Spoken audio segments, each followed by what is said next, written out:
منتقل بشن. و الهام این حکم شامل افغان‌هایی که در خارج از آمریکا هستند و منتظر منتقل شدن به آمریکا هستند هم شامل میشه؟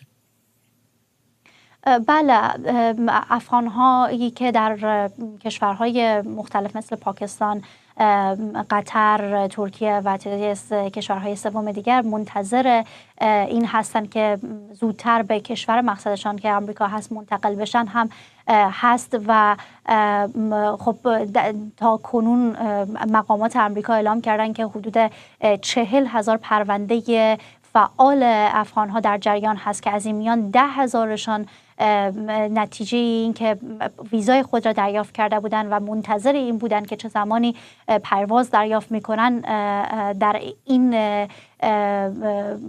در میان این افراد هستند که خب حالا فرمان اجرایی دونالد ترامپ باعث شد که اینها نتونن به آمریکا منتقل بشن و حالا ممکن هست با این روندی را که قاضی پیش گرفته برای افغان‌ها کمک کننده باشه، اما مسلما زمان خود را خواهد گرفت تا اینکه محاکم متعدد را پشت سر بگذارد. سپاسگزارم از همکارم الهام کریمی از واشنگتن.